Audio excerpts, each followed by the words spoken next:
No episódio que inaugurou a série Frejá Talks, vimos do que se trata a memória épica e os 5 elementos que considero fundamentais para construí-la. No vídeo de hoje nós vamos mergulhar no primeiro desses 5 elementos, o envolvimento. Acredito que o reconhecimento e a valorização do trabalho que vem acontecendo ao longo dos anos na minha jornada com os filmes de casamento tem uma relação direta com o nível de envolvimento que eu tenho com os meus clientes. Vou deixar que eles falem um pouquinho sobre isso. Eu sou o Vitor, essa aqui é a Cris. A gente acabou de ver o trabalho final que o Guilherme Frejá fez no nosso casamento. E ele realmente se imerge na história, no nosso desejo, na nossa alegria, na nossa emoção, e ele vive a história junto com a gente. Desde o que eu estava falando, do dia que a gente conhece o trabalho, no pré que a gente faz, antes do casamento, no dia do casamento e no tratamento depois do casamento.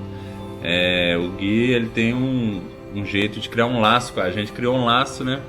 E isso traz mais amor no trabalho, né? A gente se sente mais seguro.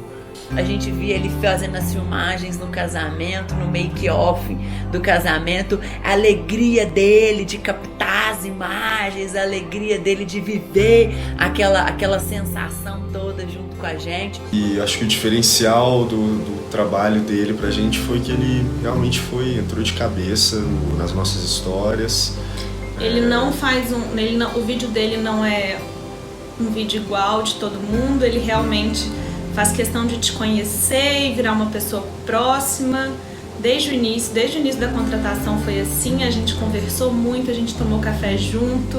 Acho que das inúmeras alegrias de ter encontrado o Guilherme, se eu puder destacar uma, de fato é essa. Ele vive a nossa felicidade junto com a gente. Ele se alegra com a nossa felicidade e vê que ele faz, de fato, o trabalho dele com a alma. Acho que o principal é isso aí. Dentre as principais características de um profissional que se envolve na produção das imagens de um casamento, nós vamos falar sobre aquela que eu considero ser a atitude número 1 para captarmos memórias épicas para os nossos casais no dia do evento. E eu estou falando sobre estar presente. Você vai conhecer o LP, conceito que eu criei para definir esse estado de presença que vai fazer toda a diferença no seu trabalho e em sua vida pessoal. Além disso, eu vou mostrar para você como é a minha logística de gravação no dia do evento. Sejam muito bem-vindos. O segundo episódio da série Frejá Talks está só começando.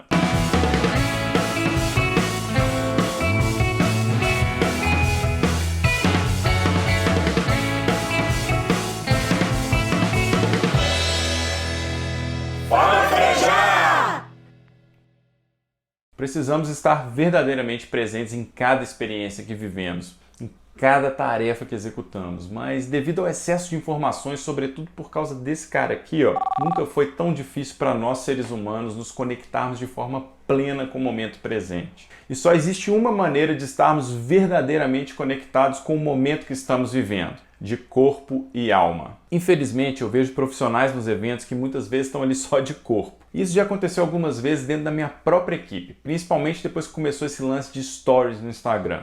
Gente, eu tô aqui nesse lugar maravilhoso, olha esse céu, e que dia abençoado. E o abençoado ali perdendo um monte de memórias épicas que estão acontecendo do lado dele, naquele momento. Entenda o seguinte, longe de mim ser contra quem usa os stories como ferramenta de divulgação no dia do casamento. Cada um sabe dos seus processos e das suas necessidades. Mas eu vou compartilhar aqui uma frase que eu adotei para mim e para minha equipe que nos ajuda a discernir o momento certo para isso.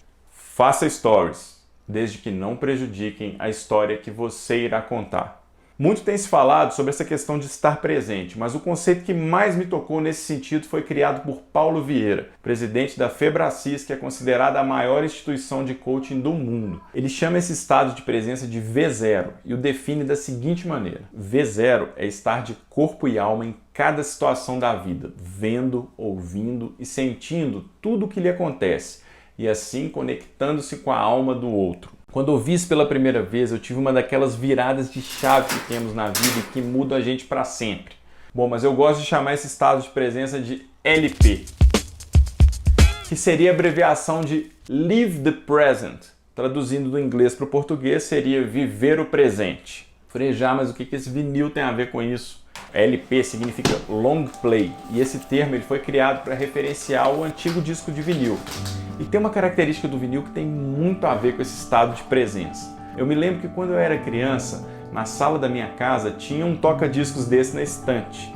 E a minha mãe colocava ali um LP desses pra gente ouvir.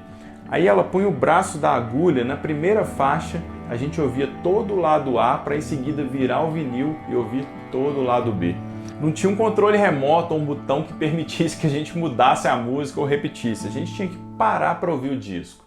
E isso foi ficando mais legal à medida que eu fui crescendo, entendendo que muitos discos, embora eles sejam divididos por faixas, eles são pensados para serem ouvidos como uma obra completa, onde as músicas não estão ali ordenadas de maneira aleatória. Então perceba que a experiência do LP me permitia viver o presente, enquanto eu via o encarte, ouvia o disco, sentia as músicas e me conectava com a alma do artista que produziu aquela obra. Mas com a chegada do CD nós começamos a perder essa ideia de saborear um disco, sabe? E isso ficou praticamente impensável com a chegada dos formatos digitais. Através do iTunes, por exemplo, eu posso adquirir apenas uma faixa do disco de um artista. Enfim, foi aí que eu cheguei no LP, Live the Present, viver o presente. E eu trago esse conceito hoje para tudo o que eu faço. Se é momento de brincar com meus filhos, por exemplo, eu deixo o celular longe de mim e vivo com atenção plena aquele momento de brincadeira com eles. 2, 3, 4, 5, 6, 7, 8, 9, 10. Eu olho nos olhos, me conecto com eles e a qualidade da nossa relação tem crescido muito com isso. Se é momento de editar, eu sento e vou editar. Eu não deixo nenhum programa, aplicativo aberto, além do programa de edição. Existem inclusive estudos de ciência cognitiva que dizem que o ser humano ele demora em média 15 minutos para restabelecer a concentração após uma interrupção. Pesado isso, né? Se a gente avaliar então quantas vezes interrompemos o que a gente está fazendo para dar aquela olhadinha no celular, fica a dica e vamos então aplicar o LP, esse estado de presença no nosso trabalho. Antes de trabalhar com os casamentos, eu produzi e dirigi um programa de TV que era exibido em uma emissora local aqui de BH. Como o programa não era ao vivo, no dia da gravação eu tinha uma situação que ela era de certa forma controlada, né? Além de seguir um roteiro, eu tinha a possibilidade de gravar novamente as falas do apresentador se ele errasse ali alguma fala ou se não saísse do jeito que a gente queria. Já com os casamentos a situação é bem diferente. A gente lida com momentos reais que não podem ser repetidos. Se não estivermos presentes, com a câmera nas mãos, conectados, já era. O momento passou e infelizmente ele não voltará. Uma cerimônia e uma festa de casamento, eles já chegam para nós repletas desses momentos emocionantes, mas a cada evento que eu faço eu tenho me encantado cada vez mais pelos momentos vividos nos bastidores, nos conhecidos making-offs. Aê! Aê! O pai dela tá com um megafone lá embaixo, vocês ouviram? Você não já viu o tanto que ele já gritou nesse tempo?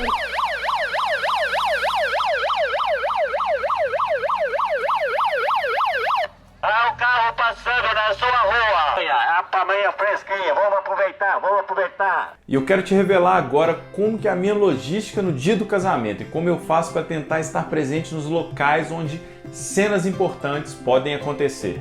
Eu trabalho uma média de 15 horas no dia do evento, saio cedo de casa e o primeiro lugar que eu vou é na recepção. Ali eu faço imagens de contexto do local, da montagem da decoração e algumas vezes eu sou surpreendido ali pela presença de alguns dos personagens da nossa história, né? Como o noivo, às vezes acompanhado do pai, o pai da noiva, que passaram ali pelo local da festa para deixar as bebidas ou resolver alguma coisa que ficou pendente ali para o dia. Aproveito então para registrar essas mini histórias com eles e pegar depoimentos. Além de aquecer meu olhar em um momento mais seguro, que não tem a pressão de uma cerimônia, por exemplo, eu começo a captar as imagens que vão me ajudar a contar aquela história. Em seguida, eu vou encontrar com a noiva e tento sempre chegar junto com ela no local onde ela vai se arrumar. E aí, mesmo que ela não tenha nem iniciado o processo de maquiagem, é muitas vezes o momento onde cenas memoráveis acontecem. Desde um presente que chega, um ensaio com as madrinhas da dança que vai rolar mais tarde na festa, ou até mesmo uma declaração de uma pessoa especial. Não tem palavras, né, mãezinha? Nossa, não tem palavras, não. Não tem. É muito grande. Ai, ai, nós estaremos sempre juntas, sempre juntas. Esses são momentos que não estão nos protocolos de uma cerimônia ou de uma festa, mas que poderão se transformar em memórias épicas para os nossos clientes. Eu aproveito então esse tempo que eu tô com a noiva para buscar depoimentos importantes como o dela ou da mãe dela, por exemplo.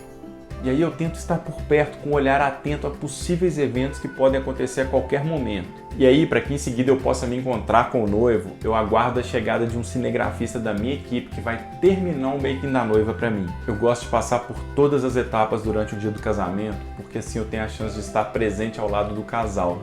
E não apenas da noiva, como fazem a maioria dos profissionais. Olha, tá tudo bem se você não faz dessa maneira, essa é uma logística que tem funcionado muito bem para mim.